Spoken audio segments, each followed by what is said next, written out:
What's up, guys? In this video I wanted to show you a few things about sharing Jotform tables, whether that's people editing the data in your Jotform tables or just like who can edit, and talking about those sharing permissions. So if you haven't met me before, my name is bengreen and I'm the owner of optimizeis, and what we do is we help business owners, probably just like you, help them optimize their information systems, do workflow automation, database implementation with a lot of these apps such as Jotform Tables, Airtable, Slack, Asana, etc. You get the point. So without further ado, we'll get right into the video now on sharing Jotform Tables permissions. Alright, so now for this video, I really wanted to show you those two basic things, two very common questions for Jotform Tables. The first being, what happens if multiple users are trying to edit the same record in your Jotform table? And then the second being the sharing options for sharing, and can they view it, can they edit it, what's that look like? And I'm going to show you all of that in this video. So the first one that I wanted to just briefly touch on is what happens if multiple users are trying to edit the same field, and specifically the same record in that field. So like if me and my buddy are trying to both edit this John Smith field, they don't actually allow you to lock that. So I believe it's whoever saves it last will get that record in there.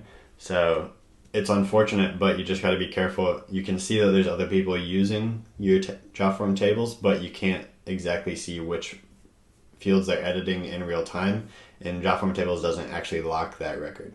Now the second thing I wanted to talk about in this video is sharing.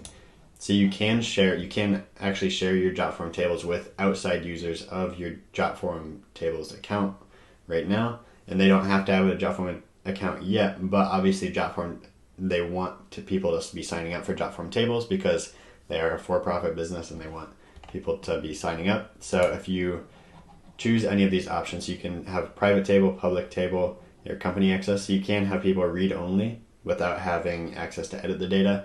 And I'm fairly certain, I've tried this before, and they don't have to have an account. They can still see your data. They can't edit anything though.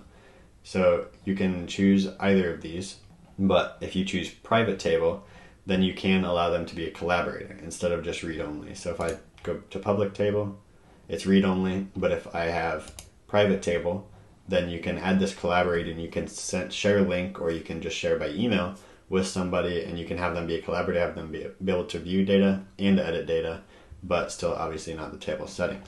And you can also apply these limitations on here, such as can they print, can they download, and then you can also set that custom expiration for that shared link.